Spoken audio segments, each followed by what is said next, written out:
የተከበረውን አገልግሎት የእግዚአብሔርን ቃል አገልግሎት ሳይቀር ገንዘብ ስለመውደድ የሚያደርጉት ይነቀሉ ይላል የእግዚአብሔር። በሰው ልጆች መካከል ደም የሚያፋስሱ የንስሐ እንባ ያፍስሱ። አብረን እናፍስስ። ተጣልተው ከሆነ ከመጀመሪያ ብቻህን ውቀሰው ይላል። ብቻህን ካልሆነ 2-3 ሰው ይዘህ ካልሆነ ለቤተ ክርስቲያን ተው፣ በዚያ መንገድ ውቀሰው፣ ታረቀው። ከዚያ ውጭ ሰላምታህን የተቀደሰች አድርግ። ሁሉን የፈጠረ ሁሉን የጀመረ ሁሉን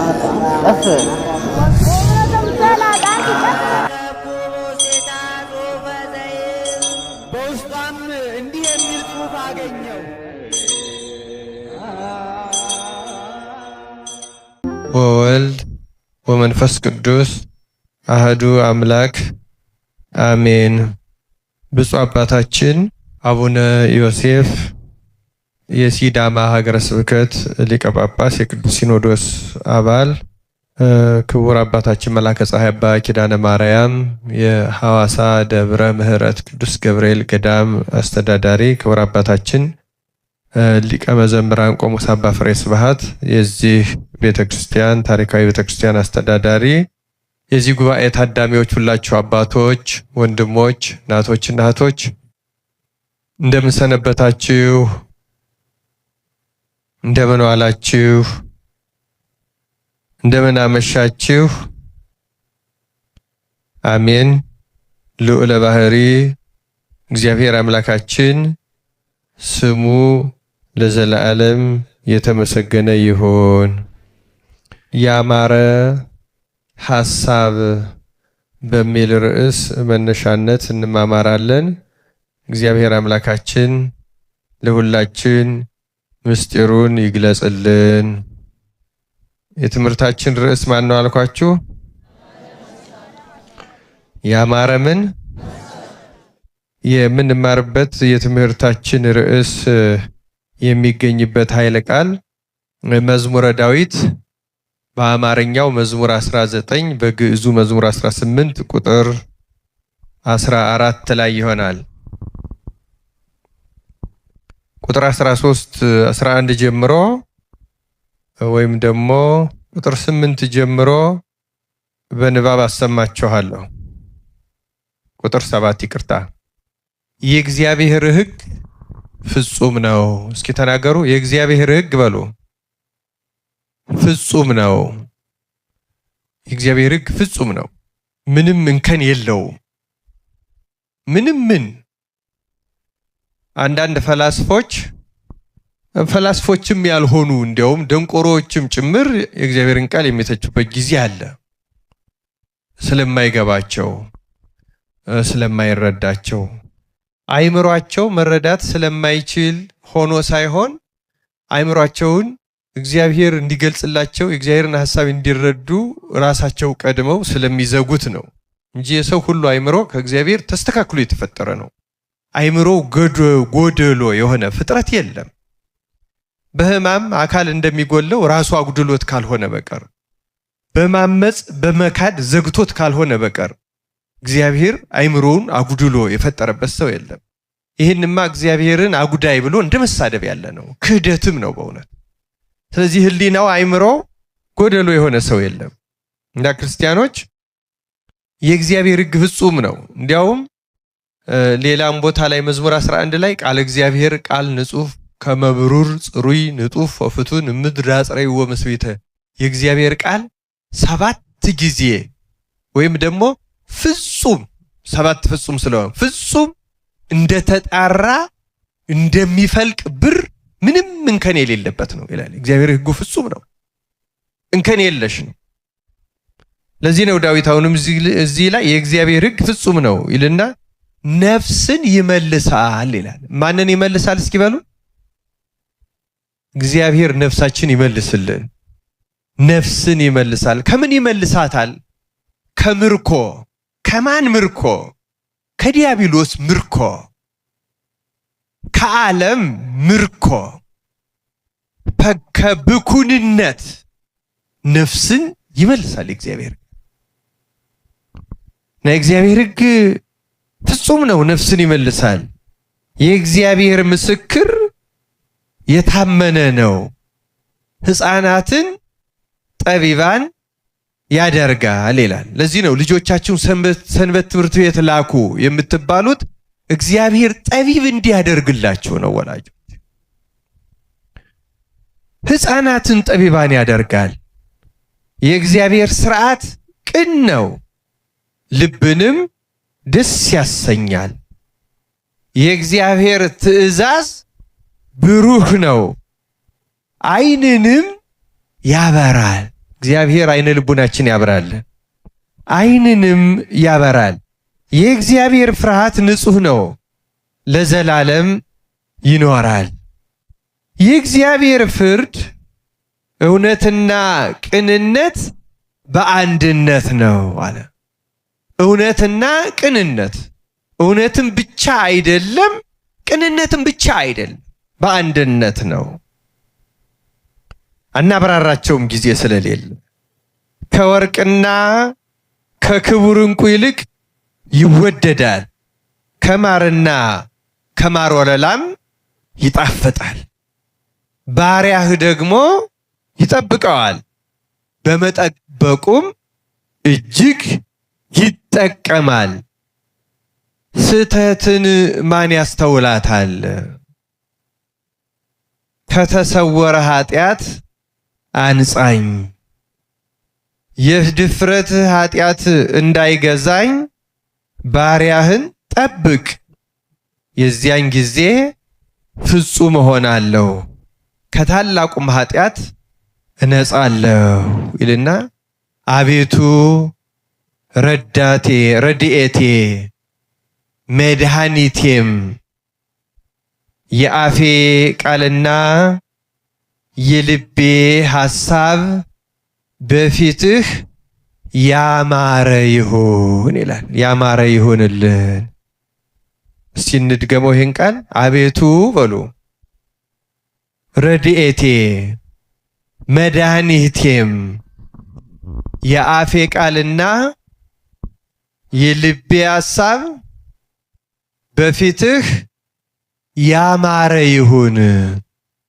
ለዚህ ነው ያማረ ይሁን፣ ያማረ ሐሳብ ብለን የምንማማረው በዚህ ምክንያት ነው።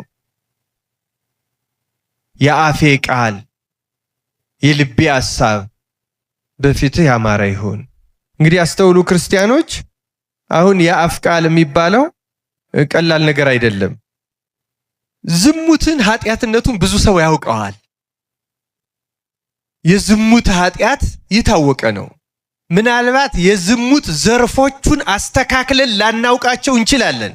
ጌታ በወንጌል በማቴዎስ ወንጌል ምዕራፍ 5 ላይ ወደ ሴት ያየ በልቡም የተመኘ ያን ጊዜ ከእርሷ ጋር ምን አደረገ አለ? አመነዘረ ብሎ አሁንም እንመጣበታለን። ይሄ ከትምህርታችን የሚገናኝ ነው። ከሐሳብ ጋር በልቡ የተመኘ በልቡ ያሰበ ማለት ነው። አያችሁ፣ ሐሳቡ ራሱ ማመንዘር ነው። ምንዝር የሚጀምረው ከሐሳብ ነው የሚጀምረው። ከዚያ በኋላ ብዙ ነው። በአንድ መኝታ መተኛት ብቻ አይደለም ዝሙት። ሐሳቡ ራሱ ማመንዘር ከሆነ ብዙ አይነት ዝሙት፣ ከሐሳቡ እስከ ድርጊቱ ብዙ መገለጫዎች አሉት ዝሙት።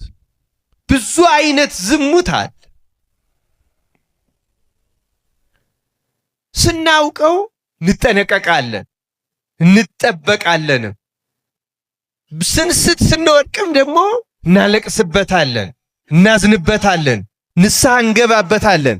በዚያ ደግሞ እንታረቅበታለን፣ እንድንበታለን። የምናውቀው ለዚያ ነው፣ እንድንናዘዘው፣ እንድንጸጸትበት፣ ይቅርታ እንድንጠይቅበት፣ የእግዚአብሔርን ምሕረት እንድናገኝበት፣ እንድንታረቅበትና ያጣነውን ጸጋ መልሰን እንድናገኝበት እና ክርስቲያኖች የዝሙት ኃጢአትነቱ የታወቀ ነው ብዬ የተነሳሁት ለብዙዎቻችን የታወቀ ነው፣ ዘርፉን አንወቀው እንጂ። ልክ እንደ ዝሙት ግን ሌላ እጅግ አጎስቋይ ኃጢአት አለ። 8 አበይት ወይም ገዳይ የሚባሉ የኃጢአት አይነቶች አሉ። 8 እጅግ ከባድ ገዳይ የሚባሉ ኃጢአቶች አሉ። ከነዚያ ውስጥ አንዱ ዝሙት ነው። አንዱ ሆዳምነት፣ ለምግብ፣ ለብዛቱ፣ ለጥራቱ፣ ለጣዕሙ ለሰዓቱ አስቦ ተጨንቆ መብላት ሆዳምነት ይባላል። ሆዳምነት ወይም ስስታምነት ጌታም ድል ከነሳቸው ከሦስቱ አርእስተ ኃጣውእ አንዱ ነው። ከስምንቱ አበይት ኃጢአቶችም አንዱ። ትዕቢት አንዱ ነው። ስግብግብነት አንዱ ነው። እንዲህ ያሉ 8 ኃጢአቶችን እንዘረዝራለን። እኔ ዛሬ እነሱ መዘርዘር አይደለም አላለ። ከነዚህ ውስጥ አንዱ የሚደመረው ኃጢአት ከንቱነት ይባላል። ምን ይባላል አልኳችሁ? ከንቱነት። ከንቱነት ምንድነው ካላችሁ ሚረባ ማይረባውን ነገር መለፍለፍ። ከንቱነት መለፍለፍም መስማት መሳቅ። አድምጡ ክርስቲያኖች፣ ምን ነው አልኳችሁ? መለፍለፍ፣ መስማት፣ መሳቅ። እያውካኩ ተራ ነገር እየሰሙ በዚያ እየተደሰቱ መሳቅ የዝሙት ያህል ልክ ብዙ አበው የሚሉት ብዙ ገዳማውያን አበው የሚሉት ከዝሙት እኩል ነፍስን ያረክሳል። እኩል ለፍላፊ ይሄ ቀልድ ቧልት በሴቱ በወንዱ በሀብቱ በንብረቱ በቋንቋው በምኑ እማይረባ እዚህ ግባ የማይባል ተራ ነገር መጫወት፣ መሳቅ፣ ማውካካት ይሄ በአጠቃላይ ይሄን የተመለከተው ከንቱነት ይባላል። ስለዚህ ዳዊት ምን አለ? ይሄን ስለሚያውቅ በፊትህ አለ በፊትህ የአፌ ቃል ከንቱ እንዳይሆን ማለት ነው። ክርስቲያኖች የአፌ ቃል ወይ ከውን ስሙረቅ ቃላ አፌ ወህሊና ልቤኒ ቅድሜ ውእቱ። የአፌ ቃል ከአፌ የሚወጣው ከንቱ እንዳይሆን ስብሎ ለሰዎች መሳቂያ ማውካኪያ ቧልት ዝብሎ አሁንማ ከንቱነት ቤተክርስቲያንን ሊወራት ከመድረሱ የተነሳ አገልጋይ ሁሉ በአገልግሎቱ ሁሉ በአገልጋዮቹም ጭምር በሌላውም በብዙ ነገር ቧልት ጨዋታ አለ። እሱ ከንቱነት ይባላል። ዳዊት ከዚያ ነው ጠብቀኝ በፊትህ ያማረ ይሁን የአፌ ቃል፣ እንኳን የአፌ ቃል የልቤ ሐሳብ በፊትህ ያማረ ይሁን ይላል። ክርስቲያኖች በእግዚአብሔር ፊት ጸጋ ለማግኘት ድህነታችንን ለመፈጸም የህይወት ለውጥ የሚያስፈልገን ከሆነ ለውጥ ተግባር የሚጀምረው ከሐሳብ ነው። የንግግርም መጀመሪያው ሐሳብ ነው። አሁን ንግግር በግዕዝ ብትሰሙት ነቢብ አሁን ንባብ እንላለን። ለምሳሌ ንባብ ውስጥ ያለው ቃል ነው። የኛ ሊቃውንት እመቤታችን ለምሳሌ ራሱን ቃልን ተመስሎ በእሷ አደረ ወይም ራሱ ገብርኤልን ተመስሎ አበሰራት የሚለውን ሲናገሩ አሁን እኔ ለእናንተ ቆሜ እየተናገርኩ ነው። ድምፄን ትሰሙታላችሁ። ወደ ህሊናችሁ ወደ ውስጥ የሚገባው ግን ድምፁ ነው ወይስ መልእክቱ ነው? የትኛው ነው? ድምፁ ነው መልእክቱ ነው? ድምፁ አየር ላይ ይቀርና ወደ ውስጣችሁ ምን ይገባል? መልእክቱ ይገባል። ምኑ ማለት ነው? ሐሳቡ ማለት ነው። ድምፁ መልእክቱን ሐሳቡን ተሸካሚ ነው እንጂ ለማድረስ ለማሰማት የመጣ ነው። ጆሮ በር ላይ ይቆማል፣ ወደ ውስጥ አይገባም። ልክ ይሄን የኤሌክትሪክ መብራት ለማድረስ እነዚህ ገመዶች እንደሚዘረጉት እንደዚያ ነው። ድምፅ እንደዛ ነው። ዋናው ነገር ሐሳብ ነው ክርስቲያኖች። ስለዚህ ንግግርን እንኳን የሚያሰማን ድምፅ ቢሆንም ድምፅ የሐሳብ ተሸካሚ ነው እንጂ ሌላ ነገር አይደለም። እና ለውጥ የሚጀምረው ከሐሳብ ነው። መጽሐፍ ቅዱስም ደጋግሞ የሚነግረን ሐሳብን ማስተካከል የድርጊት ማስተካከል ነው። ጌታችን ደጋግሞ አስተምሯል። እንደምታውቁት የጠፋው ልጅን ታሪክም ሲናገር የንስሐን ነገር ሲያስተምር መጀመሪያ የሚለው ልጁን ወደ ልቡ ተመለሰ ነው የሚለው። ወደ ምኑ ተመለሰ? ሰው ወደ ልቡ ተመለሰ ማለት ሐሳቡ ተስተካከለ ማለት ነው። አሰበ። በአባቴ ቤት ብዙ አገልጋዮች አሉ አለ። እኔ ግን እዚህ እነሱ እንጀራ ጠግባቸው ያድራሉ፣ እኔ ግን እዚህ ሪያዎች የሚበሉትን ገፈራ ተመኝቼ አጣሁ እያለ አሰበ እና ወደ አባቴ ልሄድ አለ። ያንን ነው እንግዲህ ከልጁ እንደ ልጅ ባይቀበለኝ ከአገልጋዮቹ እንዳንዱ ይቀበለኛል። ይሄንን ነው ወደ ልቡ ሐሳቡን መግራት ጀመረ። ሐሳቡን ማስተካከል ጀመረ። ጽድቆ የሚጀምረው እዛ ነው። ስለዚህ ክርስቲያኖች ያማረ ሐሳብ የምንለው ያማረ ሕይወት መጀመሪያው ያማረ ሐሳብ ነው።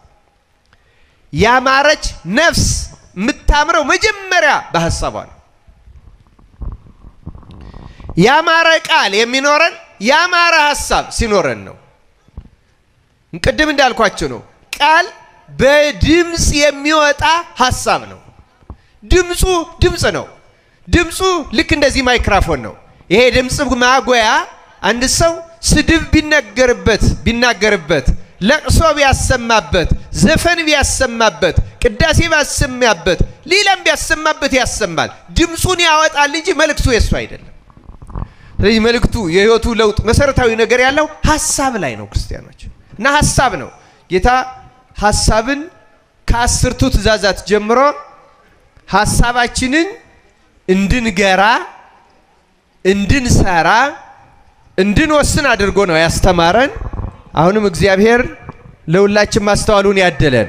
በኋላ በተለይ በወንጌል ደግሞ ቅድም እንዳልኩት ወደ ሴት ያየ በልቡም የተመኘ ያን ጊዜ ከእርሷ ጋር አመነዘረ እያለ በእውነት አስጠንቅቆ ነግሮናል። ሌላው ቀርቶ ለእግዚአብሔር ቤት በምናስበው ለጉባኤው ሊሆን ይችላል፣ በዚህ ሀገረ ስብከት ላለው አገልግሎት ሊሆን ይችላል፣ በሌላውም ቦታ ስላለው ስለ እግዚአብሔር ቤት አገልግሎት ሊሆን ይችላል። ግን ይገርማቸዋል ለእግዚአብሔር ቤት ለእግዚአብሔር አገልግሎት ለቅድስና ለጽድቅ ብለን ከምናስበው ሐሳብ ውስጥ እንኳን እግዚአብሔርን የማያስደስት ሐሳብ ሊኖር ይችላል። ለዚያ ነው በኦሪት አምላካችን እግዚአብሔር እስራኤልን ሲወቅሳቸው ሲገስጻቸው ትንቢተ ኢሳይያስ ምዕራፍ 55 ቁጥር 8 ላይ እንደተጻፈው ሐሳባችሁ ሐሳቤ እንደ ሐሳባችሁ መንገዳችሁም እንደ መንገዴ አይደለም ይላል እግዚአብሔር ይላል ነብዩ ኢሳይያስ። አሁን ስለ ጽድቅ የምናስበው መንገድ ስለ ወንጌል የምናስበው መንገድ እግዚአብሔር እንደሚያስበው አይደለም። ለዚያ ነው የማይሰምርልን። ለዛ ነው የማይሰምርልን ማንድንበት አገልግለንም ማንጠቀምበት እንደ ሐሳቡ ስለማናገልግል።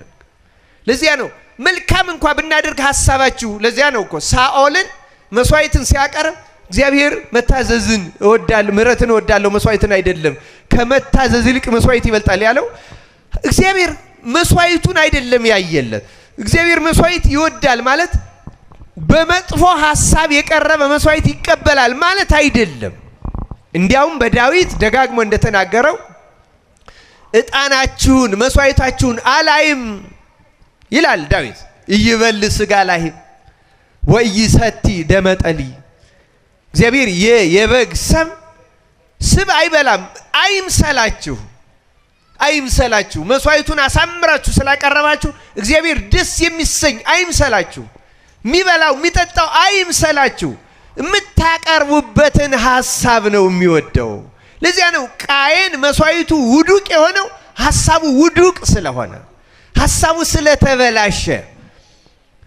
አቤል ሐሳቡ ያማረ ነው። እግዚአብሔር ንጹሕ ባህሪ ነው። እና ክርስቲያኖች ሐሳብ እንኳን በሌላው ነገር በሥርዓተ አምልኮታችን ውስጥ በመስዋዕታችን ውስጥ በቅዳሴያችን ውስጥ በዝማሬያችን በስብከታችን በአስተዳደራችን በማንኛውም አገልግሎታችን ውስጥ ሐሳብ ቅድሚያውን ቦታ ይይዛል።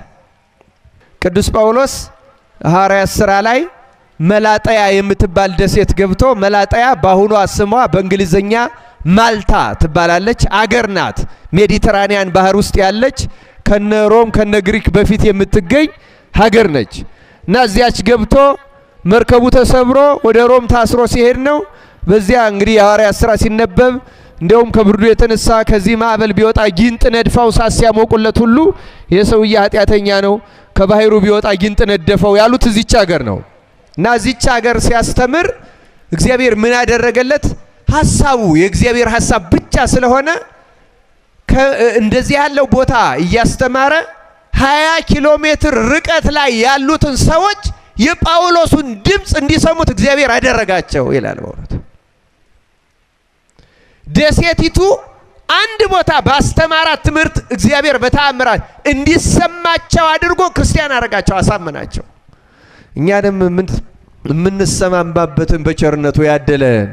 ያው በማይክሮፎንም ተጫጫኸን አልተዘለቀም። በእውነቱ ትልቁ ትምህርታችን ስለ ሐሳብ ስለሆነ ሐሳባችን የሚበታትነው አውቆ ሰይጣን ስለ ሐሳብ እየተማር ሐሳባችንን የሚዘበራረቅ ነገር ያመጣል። እግዚአብሔር ሐሳባችንን እግዚአብሔርና ቃሉ ብቻ ያደርግልን። በእውነቱ እንዲያውም ጥሩ ነው በእውነቱ። እኔ እውነቴን ነው የምነግራችሁ። ቢያጠፋውም ጨርሶ መብራቱን እግዚአብሔርን አያሸንፈውም፣ ምንም ነገር አያሸንፈውም። እስካሁን የተነገረችው ብቻ ልታጸድቀን ትችላለች፣ የኛ ልብ ከተከፈተ። ልቡናችን ካልተከፈተ ራሱ ጌታም በስጋዊ አስተምሯቸው ያልጸደቋሉ። ክርስቲያኖች ሐሳብ ምን ያህል እንደሆነ የምታውቁት ሰይጣን ራሱ ሲዋጋን መጀመሪያ የሚያመጣው ቀስ አድርጎ ሐሳብ ነው ወደ ልብ ውስጥ የሚያስገባ። ለምሳሌ ቤታችሁንም ሊያፈርሰው ሲፈልግ ሐሳብ በሚስቲቱ ሐሳብ በባልየው ያስገባና እንቅልፍ ነስቶት ያድራል። እያወጣ እያወረደ እየጣለ እያነሳ እየቆረጠ እየቀጠለ እንዲህ አለችኝ እንዲህ ልታደርግ ነው፣ እንዲህ አለኝ እንዲህ ሊያደርግ ነው፣ ነገሌ እንዲህ እያለ ሐሳብ ነው የሚያስገባበት። ይህን መጽሐፍ ቅዱስ ይናገራል። እንኳን እንዲህ ያለውን ተራ ነገር ጌታንም ለመሸጥ ይሁዳን ያደረገው ሐሳብ አስገባበት ይላል መጽሐፍ ቅዱስ።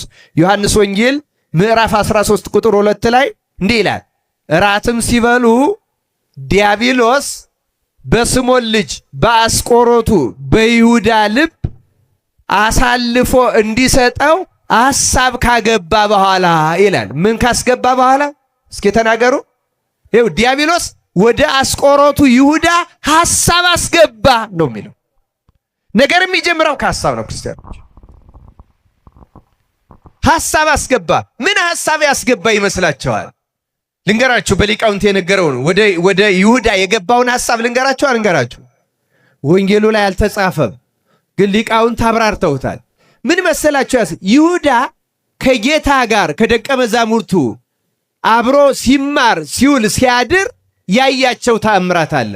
ከነዚያ ተአምራት አንዱ እዚሁ ወንጌል ላይ ተጽፎ እንደምናነበው ጌታን በናዝሬት ዮሐንስ ወንጌል ምዕራፍ 8 ቁጥር 59 ላይ ስታነቡ ጌታን ያለ ጊዜው ሊይዙት አይሁድ ይዘው ሊወግሩት ሲመጡ ጌታ ተሰውሯቸው ሄደ ይላል። ልክ እንዳይዙት ተሰወራቸው። ይሁዳ ይችን አስታወሰና ምን አለ? ገንዘቡ ቀረብኝ አለ፣ እንዳይቀርበት። ይሄ ጌታ ተሰውሮ ማምለጥ ይችላል። ያችሁ የብልጠት ሐሳብ። ተሰውሮ ማምለጥ ይችላል። ተሰውሮ የሚያመልጥ ከሆነ እኔ ለአይሁድ ገንዘብ ተቀብዬ ብጠቁማቸው እነሱ ጥቆማዬን ነው የሚፈልጉት፣ እጠቁማቸዋለሁ፣ ገንዘቤን አገኛለሁ። እሱ ደግሞ ከዚህ በፊት እንዳደረገው ተሰውሮ ይሄዳል። ስለዚህ እኔም ስጠቁም ይሄ ነው ያዙት አልልም። ልክ ናፍቆት እንዳገኘ ሰው መምህር ሆይ ቸር አለህን እንዴት ሰነበትክ ብዬ ስመዋለሁ። ለነሱ ደግሞ አስቀድሜ የምስመው እሱ ነው፣ ሰላም ምለው እሱ ነው። ያንን ያዙት እላለሁ፣ እሱን ደግሞ ሰላም እለዋለሁ። እሱም እኔ ሰላም ስለው ሰላምታዬን ይቀበላል። ከዚያ እነሱ ሊይዙ ሲሉ ይሰወራል። ከዚያ ሄጄ ከእሱ ገንዘቤን ይዤ እደረባለሁ፣ ከሐዋርያት እንዳንዱ ሆናለሁ። እሱም ይሰወራል። እኔም ሰላምታ ነው የሰጠሁት፣ አያውቅብኝም። ያን ማይምረ ህዋት አምላክ ይኸው ሰይጣን እንዴት ሐሳብ እንደሚያስገባ የተራቀቀ አስመሰለው፣ ያወቀ አስመሰለው። ከዚያ በኋላ ቅድምም እኮ ቸርና አለህን ብያለሁ ብሎ ጌታን እንኳን ሊሸነግለው በዚህ በእኛ መካከል እንደሚደረገው የሽንገላ ሰላምታ። ለዚህ ነው ቤተ ክርስቲያን በቅዳሴዋ ጊዜ ተአምሁ በበይናቲክሙ በአምሃ ቅድሳት እንደ ይሁዳ ያለች ባልሆነች በተቀደሰ ሰላምታ ሰላም ካልተባባላችሁ አትቁረቡ ማለት ነው። በእውነቱ እየሸነገልክ ሐሳብህ ሌላ፣ ሐሳብህ ጥቅም፣ ሐሳብህ ንቀት፣ ሐሳብህ ስድብ፣ ሐሳብህ ጥላቻ ሆኖ ግን አያገሌ ወይዘሮ ገሊት እንዴት ናችሁ ስትሄድ ደግሞ ክፉ ይሄ ክፉ እያለ እንደ ይሁዳ ጥቅሙን ይዞ ሐሳቡ ሌላ ሆኖ ግን እንዲህ ያለ ሰላምታ የሚሰጥ እሱ የረከሰ ሰላምታ ነው። ለዚህ ነው በአማሃ ቅድሳት የምትለው ቤተ የተቀደሰ ሽንገላ የሌለበት ሐሰት የሌለበት ማስመሰል የሌለበት ቅሬታ ካለ ቅሬታ አለኝ ባንቺ ላይ ቅሬታ አለኝ ባንተ ላይ በለው። ምን ነው አጠፋው በወንድምህ? ክርስቲያኖች አስቡ፣ ይሁዳን እንዲህ ያለ ሐሳብ ነው ያስገባበት። እግዚአብሔር በጎ የመሰለ ምናመልጥበት፣ የምናሸንፍበት፣ የምንጠቀምበት ከዚህም የምንሆንበት የሚመስል እንዲህ ያለውን የሽንገላ የአታላይነት በይሁዳ ልብ ሰይጣን ያስገባውን ሐሳብ እግዚአብሔር ከኛም ነቅሎ ይጣልልን። በእውነት ሐሳብ አስገባ ነው የሚል ሰይጣን ሐሳብ ነው የሚያስገባ። ክርስቲያኖች ሐሳብ ያስገባል። ምናጣምምበት ነገሮችን ጥላቻ የምናሰፋበት ከእግዚአብሔር እንዳንታረቅ የሚያደርግ ሐሳብ ያስገባል። ክፉ ሐሳብን ከልቡናችን እንንቀል። ሐሳብ ነው ዲያብሎስ የሚያስገባው። መጽሐፈ ምሳሌ ላይ እግዚአብሔር የሚጠላቸው 6 ነገሮች አሉ ይላል። መጽሐፈ ምሳሌ ምዕራፍ 16 እግዚአብሔር የሚጸየፋቸው የሚጠላቸው 6 ነገሮች 7ኛውንም ነፍሱ እጅግ አጥብቃ ትጸየፈዋለች ይላል ሶሎሞን። እንዲህ ይላል 7ቱን ከ7ቱ አንዱ ሐሳብን የተመለከተ ነው። አድምጡ ሐሳብ ምን ያህል ክፉ ትልቅ ቦታ እንዳለው። እንዲህ ይላል ጠቢቡ ሰሎሞን መጽሐፈ ምሳሌ ምዕራፍ 6 ቁጥር 16 ጀምሮ እግዚአብሔር የሚጠላቸው 6 ነገሮች ናቸው፣ 7ኛውንም ነፍሱ አጥብቃ ትጸየፈዋለች ካለ በኋላ 1ኛ ትዕቢተኛ ዓይን፣ ከፍ ዝቅ አድርጎ ሰውን የሚያይ ዓይን እግዚአብሔር በጣም ይጠላል። ደግሞ ይሄ ማን ነው ብሎ አንዱን በድህነቱ አንዱን ባለመማሩ አንዱን በሌላ ነገር ብቻ ትዕቢተኛ ዓይን እግዚአብሔር ይጠላል። በእኛ ቤት ሞልቷል ይሄ በእውነቱ። 2ኛ የሚጠላው ሐሰተኛ ምላስ። 3ኛ የሚጠላው ንጹሕ ደምን የምታፈስ እጅ ይላል። 4ኛው ክፉ ሐሳብን የሚያበቅል ልብ። የትምህርታችን ጉዳይ ይሄ ምን የሚያበቅል ልብ አለ? ክፉ ሐሳብን የሚያበቅል ልብ። አያችሁ ክርስቲያኖች እግዚአብሔር እንዴት እንደሚጠላው። 5ኛ ወደ ክፉ የምትሮጥ እግር። 6ኛ በሐሰት የሚናገር ሐሰተኛ ምስክር። የመጨረሻው እግዚአብሔር በጣም የሚጸየፈው ግን በወንድማማች መካከል ጠብን የሚዘራ ይላል። እግዚአብሔር የሚጸየፈው በኢትዮጵያ የገነነው ይሄ ነው። በኦሮሞና በሲዳማ መካከል ጠብን የሚዘራ፣ በአማራና በትግሬ ጠብን የሚዘራ፣ በኦሮሞና በአማራ ጠብን የሚዘራ፣ በሶማሌና በኦሮሞ መካከል ጠብን የሚዘራ፣ በወላይታና በሲዳማ ጠብን የሚዘራ፣ በጉራጌና በሌላም ጠብን የሚዘራ፣ በወንድማማች መካከል ጠብን የሚዘራ እግዚአብሔር እጅግ ነፍሱ ትጸየፈዋለች። ስንቶቻችን ተጸይፎን ይሆን በእውነት? ይሄ የዚህ ሀገር ሰው ስለሆነ ነው፣ ይሄ ከዚህ የመጣ ስለሆነ ነው እያል ምናጣላ ነገር የምንሰራ እግዚአብሔር እጅግ ይጸየፈናል። እግዚአብሔር ይቅር ይበለን በእውነት። ክርስቲያኖች አድምጡ። ክፉ ሐሳብ የሚያበቅል ልብ፣ ዋናው ትምህርታችን ይሄ ነው። ሐሳብ መሰረታዊ ነገር ነው። እግርም ወደ ክፉ የምትሮጠው ሐሰተኛ ምላስም በትዕቢት የምታያይን በሙሉ ከ7ኛው እግዚአብሔር በጣም ይጸየፈው ይላል። ግን 6ቱም የሚበቅሉት ልብ ውስጥ በፈለቀ ሐሳብ ነው። ትዕቢተኛው ዓይንም ሐሰተኛው ምላስም ምስክርም ጠብን በሙሉ መነሻው ሐሳብ ነው። ክርስቲያኖች እግዚአብሔር ለሚጠላቸው ለሚጸየፋቸው ኃጢአቶች ሁሉ መሰረቱ ሐሳብ ነው። እግዚአብሔር ሐሳባችንን እንድናስተካከል ይርዳን። ምሳሌ 12:5 ላይ ደግሞ የጻድቃን ሐሳብ ቅን ነው፣ የኃጥአን ምክር ግን ተንኮል ነው ይላል። ስለዚህ ጻድቃንም በሐሳባቸው ኃጢአተኞችም በሐሳባቸው ይታወቃሉ። ጌታ ያስተማረውን ውስጥ አንድ ሁለቱን ጠቅሼ አንድ ሁለት ከቅዳሴያችን ከሥርዓት አምልኮቻችን አንስቼ ትምህርታችን አጠቃልላለሁ። ክርስቲያኖች አሳጥረዋለሁ። እንዲህ ይላል ጌታችን የማቴዎስ ወንጌል ምዕራፍ 15 ቁጥር 18 ላይ የምንነጋገርበትን ሐሳብ በተመለከተ እንዲህ ይላል፣ ከአፍ የሚወጣ ግን ከልብ ይወጣል። አድምጡ ክርስቲያኖች፣ ከአፍ የሚወጣ ግን ከልብ ይወጣል፣ ሰውንም የሚያረክሰው ያ ነው። ከልብ ይላል ጌታ፣ ከልብ ክፉ ሐሳብ፣ መግደል፣ ምንዝርነት፣ ዝሙት፣ መስረቅ፣ በውሸት መመስከር፣ ስድብ ይወጣልና ይላል። ይሄ ሁሉ ከውስጥ የሚወጣ ነው። በሐሳብ ክርስቲያኖች ከልብ ከውስጥ እዩት። ኃጢአቶች በሙሉ ከውስጥ በሐሳብ የሚመነጩ ናቸው ክርስቲያኖች። ስለዚህ ንስሐ ስንገባ ሐሳብን፣ ለዚያ ነው እመቤታችንን በስጋሽም ድንግል ነሽ፣ ከዚያ በምን ድንግል ነሽ ነው የምንላት? እስኪ ተናገሩ፣ በምን ድንግል ነሽ? በእመቤታችን በሐሳቧ አንድ በእግዚአብሔር ፊት እንደ ድክመት የሚቆጠር አንድ ሐሳብ ከእመቤታችን አይምሮ ወጥቶ አያውቅ። ክርስቲያኖች ጌታችን የሉቃስ ወንጌል ምዕራፍ 8 ቁጥር 14 ላይ የዘሪው ምሳሌ ታውቁታላችሁ። ጌታ ዘሪ ሊዘራ ወጣ፣ ግማሹ በመንገድ ላይ ወደቀ፣ ግማሹ በጭንጫ ላይ ወደቀ፣ ግማሹ በእሾህ መካከል ወደቀ፣ ግማሹም በለም መሬት ወደቀ ይላል። በመንገድ የወደቀው ወፎች መጥተው ለቀሙት፣ በጭንጫ የወደቀው ለጊዜው በቀለ፣ በኋላ ግን ፀሐይ በወጣ ጊዜ ጠወለገ፣ ስርም ስላልነበረው ደረቀ ይላል። በእሾህ መካከል የወደቀውን ደግሞ አደገ፣ ግን እሾህ እንዳያፈራ እሾህ አንቆ ያዘው ይላል። እና ይሄ ምሳሌ ጌታ ሲተረጉም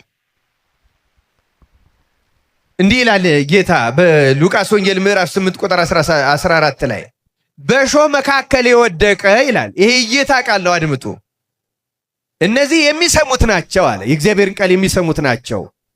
መንገዳቸውንም ሂደው ይልና በሕይወት ዘመን፣ አድምጡ ክርስቲያኖች፣ በሕይወት ዘመን በአሳብና በባለጠግነት ምኞት ይታነቃሉ፣ ሙሉ ፍሬም አያፈሩም ይላል። ስለ ቃሉ የአምላካችን የእግዚአብሔር ስሙ የተመሰገነ ይሁን። ስለዚህ ተመልከቱ፣ በእሾህ መካከል የወደቀው ማለት በሐሳብ የእግዚአብሔርን ቃል ይሰማሉ፣ ያደምጣሉ፣ ይማራሉ፣ ይወዳሉ፣ ለመስራትም ይመኛሉ። ነገር ግን በዚህ ዓለም ሐሳብና ምኞት ይታነቃሉ አለ። እሾህ የተባለው እንዳንጸድቅ የሚያደርግ ሐሳብ መሆኑን አወቃችሁ? አሁን ንስሐችንን አንቆ የሚይዘው፣ ሱባያችንን አንቆ የሚይዘው፣ ጾም ጸሎታችንን አንቆ የሚይዘው እሾሁ የተባለ ሐሳብ ነው። የዚህ ዓለም ሐሳብ እጠግብ ባይ፣ አልጠግብ ባይ፣ ይቅርታ፣ እከብር ባይ ልቡና፣ አገኝ ባይ ህሊና። ይሄ የሐሳብን ከባድነት ጌታ ደጋግሞ አስተምሮናል። ስለዚህ የተወደዳችሁ የእግዚአብሔር ቤተሰቦች በእውነት ሐሳብ በጣም መሰረታዊ ነገር ነው። ያለችን ጊዜ በቂ ናት። እግዚአብሔር በቅጽበት ነው ሰውን ይቅር የሚለው። በቅጽበት ከልቡ ሲመለስ ያቺ ቅጽበት ናት የምትበቃው። ከልቡ ሐሳቡ ሲስተካከል ሲታረም፣ እርግጥ ከዚያ በኋላ ትግል የለው ማለት አይደል። ትግል አለው። ሐሳብን ወደ ተግባር ለመቀየር ትግል አለው። ግን ይሄ በጣም መሰረታዊ ነገር ነው። ብዙ የሚያስቸግረን ሐሳብ ስለሆነ እንዲህ ይላል ቅዱስ ያዕቆብ መልእክት ምዕራፍ 1 ቁጥር 7 እስከ 8 ላይ ሁለት ሐሳብ ላለው በመንገዱም ሁሉ ለሚወላውል ለዚያ ሰው ከጌታ ዘንድ አንዳች የሚያገኝ አይምሰለው ይላል። ሁለት ሐሳብ ላለው። አያችሁ፣ ሐሳባችን ቀጥ ማለት አለበት። ሐሳብ መሰረታዊ ነገር። አታወላውሎ፣ ሐሳባችሁን አስተካክሉ። ከእግዚአብሔር ለማግኘት አንድ ሐሳብ በፊቱ ቀጥ ያለ፣ ስለ ሱባኤም፣ ስለ ንስሐም፣ ስለ ምሕረትም፣ ስለ ይቅርታም፣ ስለ እርቅም አንድ ሐሳብ፣ ስትጸልዩም አንድ ሐሳብ፣ አንድ ሐሳብ። ያ ሐሳብ ማን ነው? እግዚአብሔር። እንደ ፈቃድህ፣ እንደ ፈቃዴ ሳይሆን እንደ ፈቃድህ፣ እንደ ፍላጎቴ ሳይሆን አንተ እኔ እንድሆን እንደፈለግከው እባክህ እንደዚያ አድርገኝ። አንድ ሐሳብ። ከዚያ በኋላ እግዚአብሔር የሚከለክለን የለም። ክርስቲያኖች እርቁም ይሳካል፣ ሁሉም ይሆናል። ሐሳቡ ግን አንድ መሆን አለበት ነው የሚለው እግዚአብሔር ቃል። ሐሳብ መሰረታዊ ነገር ነው ክርስቲያኖች። ጸሎታችን እንዳይሰማ የሚያደርገው ይሄ ነው፣ ሁለት ሐሳብ መሆናችን። ሐሳብ በጣም በጣም በጣም ብዙ ነገሮችን ሊያቃና ይችላል፣ ሊያበላሽም ይችላል። አሁን ስርዓት አምልኮታችን ላይ ካሉት የተወሰኑ ቃላትን ላስታውሳችሁና ትምህርቴን አጠናቀቃለሁ። ቅዳሴ እግዚ የሚባል የጌታ ቅዳሴ የሚባል ቅዳሴ ስታስቀድሱ ለይታችሁ ታውቁታላችሁ? እርግጥ አንዳንድ መስተካከል ያለባቸውም አሉ። እንዳይሰማን አድርጎ የሚያነብ ካለ ስተት ነው። መልእክታቱን በአግባቡ መነበብ አምልኮ ነው የምንፈጽመው። ቅዳሴ አምልኮ ነው፣ ለእግዚአብሔር ነው የሚቀርበው፣ ለሰዎች አይደለም። ጠደፍ አድርጎ ለሪፖርት በሆነ ሰዓት የሚፈጸም አይደለም። በአግባቡና በስርዓት ካህንም አሰምቶ ማንበብ አለበት። አንደበቱ ለዚያ ነው ትምህርት ቤት የሚገባ፣ አሰምቶ እንዲያነብ፣ አንደበቱ እንዲረታ፣ እንዲቀና፣ እንዳይጉደፈደፍ፣ እንዳያልከሰክስ። ምክንያቱም የሰዎች ሕሊና የሚቀናበት ከእግዚአብሔር ጋር የሚታረቅበት ማጉደፍደፍ የለበትም። ምዕመናን ደግሞ ነቅተው ተግተው ራሳቸው እንደሚናገሩት ሆነው ወደ እግዚአብሔር በልባቸው ማድረስ አለባቸው እና በዚህ በቅዳሴ ጊዜ ከመጽሐፈ ኪዳን አምጥቶ ዲያቆኑ መጀመሪያ የሚያውጃቸው ቃላት አሉ።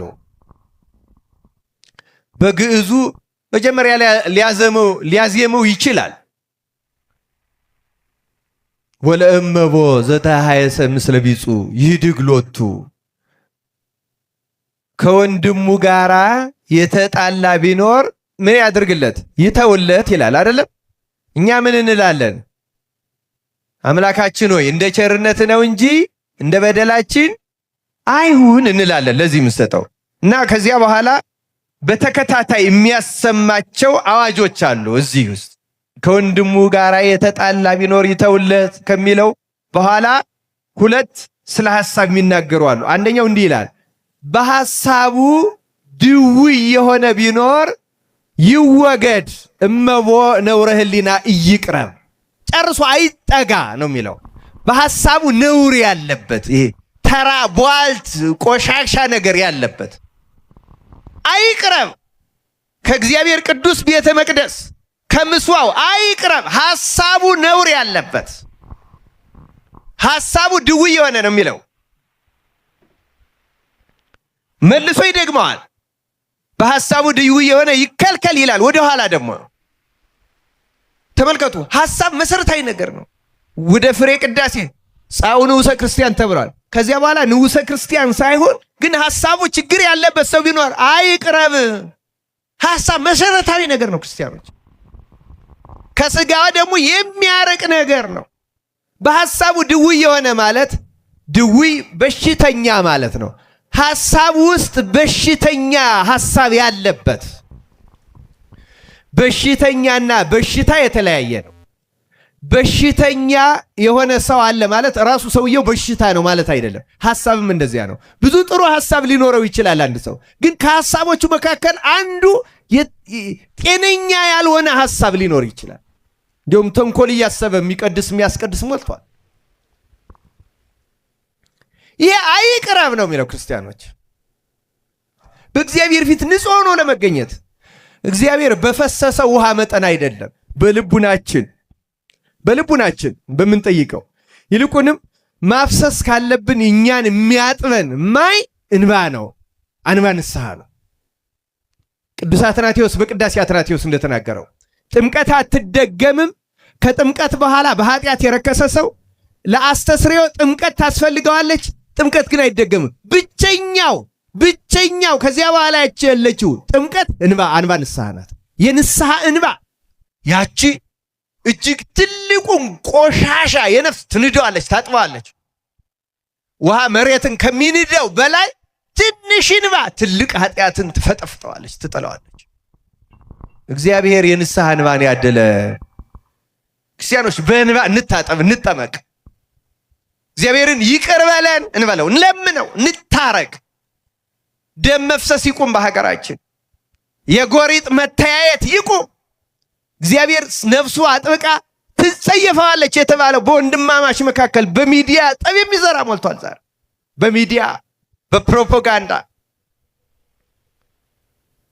የፖለቲካ ስልጣን ለመያዝ ተብሎ በሰው ልጆች መካከል ደም የሚያፋስሱ የንስሐ እንባ ያፍስሱ።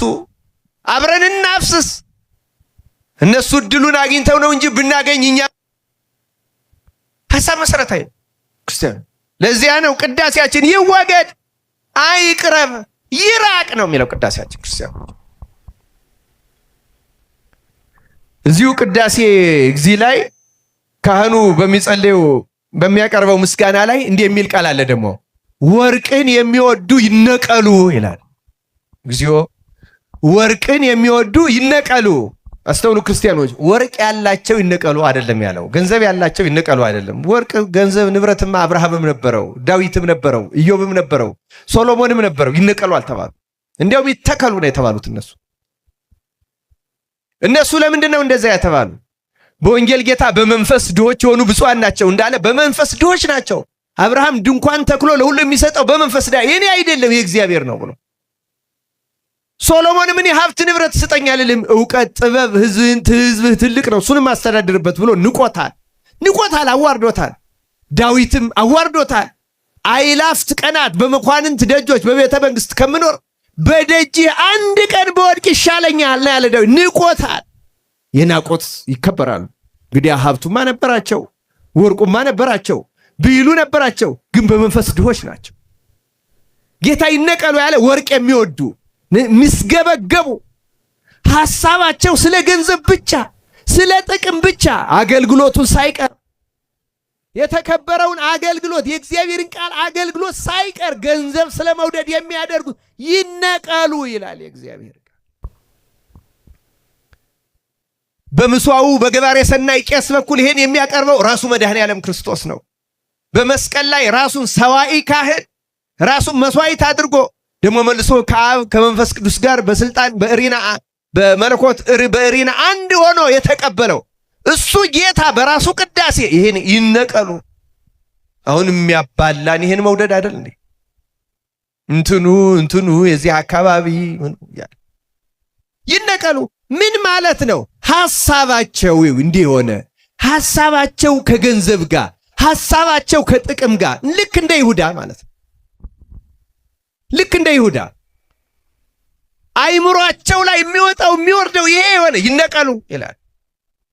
ይህን ሐሳብ ይዘን የምንቀድሰውም ራሳችን እናወግዛለን፣ ራሳችን እንረግማለን፣ በራሳችን ቃል እንረገማለን፣ እንነቀላለንም ከመንግስተ ሰማያት እንነቀላለን። ይሄ ምንም ጥርጥር የለው። ከመቅደስ ሰበካ ጉባኤ ባይነቅለን እግዚአብሔር ግን ከውሳጣዊ መቅደሱ ይነቅለናል፣ ከርስቱ ከልጅነት ከገነት ይነቅለናል።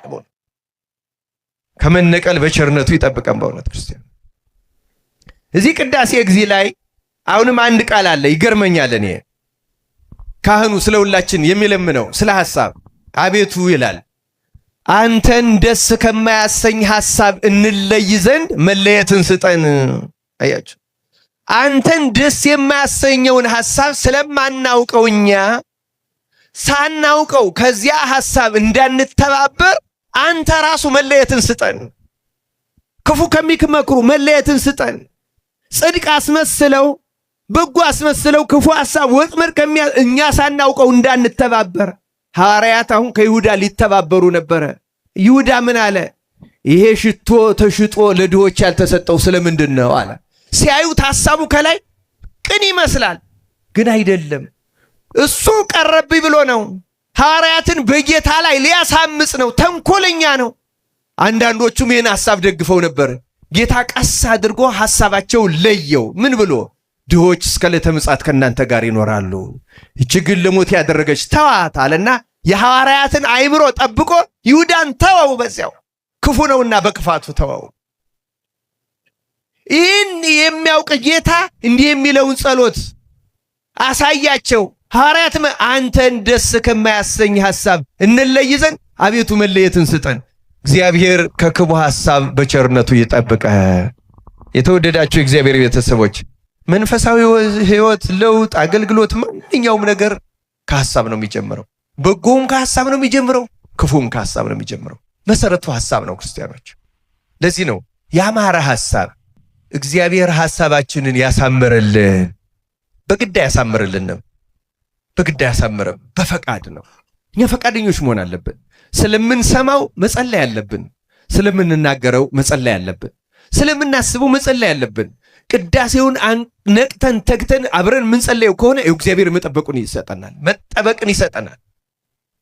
ቅዱስ ጳውሎስም ደጋግሞ ስለ ሐሳብ በእውነት ደጋግሞ አስተምሯል። እንዲሁ አንድ ሁለት ጥቅሶችን ጨምሬ ትምህርቴን አጠናቀላለሁ። በእውነቱ ብዙ ነገር ትቻለሁ። በእውነቱ ሁለተኛ ቆሮንቶስ ምዕራፍ 11 ላይ እንዲህ የሚል ቃል አለው ቅዱስ ጳውሎስ በእግዚአብሔር ቅናት እቀናላችኋለሁና እንደ ንጽሕት ድንግል እናንተን ለክርስቶስ ላቀርብ ለአንድ ወንድ አጭቻችኋለሁና፣ ነገር ግን እባብ በተንኮሉ ሔዋንን እንዳሳታት አሳባችሁ ተበላሽቶ ይላል። ምናችሁ ተበላሽቶ አለ? አሳባችሁ ተበላሽቶ ለክርስቶስ ከሚሆን ቅንነትና ንጽሕና ምናልባት እንዳይለወጥ ብዬ እፈራለሁ አለ ቅዱስ ጳውሎስ። ሐሳባችሁ አሁን ብዙ ሰው ሐሳቡ ተበላሽቷል። ሐሳባችን ተበላሽቷል። ክርስቲያኖች እንዲህ እንዳይለወጥ እፈራለሁ። ሰይጣን ብዙዎቹን ሐሳባቸውን አበላሸው። በቋንቋ ምክንያት ሐሳባቸውን አበላሽቶ ከክህነት ቅድስና ወደ ርኩሰት ይወሰዳቸው አሉ። ሐሳባቸው ተበላሽቶ መልካም በሚመስል የሚጠቅም በሚመስል እግዚአብሔር ያልከለከለውን በበዓለ ሃምሳ ጸጋ አድርጎ አውርዶ የቀደሰውን ቅዱሱን ሐሳብ ለፖለቲካ ለጥቅም በማል ሐሳባቸውን ሰይጣን ያበላሸባቸው ሰዎች አሉ። ሐሳባችሁ እንዳይበላሽ፣ ቅንነታችሁ እንዳይጎል፣ ንጽሕናችሁ እንዳያድፍ ይላል። እፈራለሁ አለ ቅዱስ ጳውሎስ። እውነት ነው፣ የፈራው አልቀረም። በቆሮንቶስ ምዕመናን ባይደርስ በእኛ ደርሷል። እና ክርስቲያኖች የሐሳብ መበላሸት በጣም መሰረታዊ ነገር ነው። ቅዱስ ጳውሎስ በዚህ በሐዋርያት ሥራ ተመዝግቦ እንደምናገኘው የመጨረሻ ጥቅሳችን ነው። እንዲህ ይላል፣ እነዚህም ራሳቸውን ደግሞ የሚጠብቁት ጻድቃንም አመፀኞችም ከሙታን ይነሱ ዘንድ እንዳላቸው ተስፋ በእግዚአብሔር ዘንድ አለኝ ካለ በኋላ ስለዚህ እኔ ደግሞ በእግዚአብሔርና በሰው ፊት ሁልጊዜ ነውር የሌለባት ሕሊና ትኖረኝ ዘንድ እተጋለሁ። ተመልከቱ፣ በእግዚአብሔርና በሰው ፊት ሁልጊዜ ነውር የሌለባት ሕሊና ማለት ሐሳብ፣ ምንም ነውር የሌለባት ሐሳብ ይኖረኝ ዘንድ እተጋለሁ አለ። ስለዚህ ክርስቲያኖች እኛ መትጋት አለብን። ትጋት ይፈልጋል። ቅዱስ ጳውሎስ በዚያ ቅድስና ሆኖ ከተጋ እኛማ እጅግ ብዙ ትጋት ይጠበቅብናል። ሐሳባችንን አስተካክለን ነገረ ዘርግ፣ ቧልት፣ ከንቱ ነገር ከንቱነት በጣም ትልቅ ኃጢአት ነው። ከንቱ ነገር ስለምንወድ እግዚአብሔር ሁሉ ነገራችን ከንቱ አደረገብን። ከንቱ ነው የሆነው ሁሉ ነገር። ምን እንደሆነ አሁን አልናገርም። ከንቱ ነገር ነው የሰጠን። በእውነት አፋችን የሚናገረው ከንቱን። ለዚህ ነው ነውር የሌለባትን የምናገረው ማስበው። ለዚያ ነው አቤቱ አለ ዳዊት በፊትህ የአፌ ቃልና የልቤ ሐሳብ ያማረ ይሁን። የልቡናችን ሐሳብ የአእምሮአችን ሐሳብ እግዚአብሔር መልካም ያደርገልን። ይቆይ።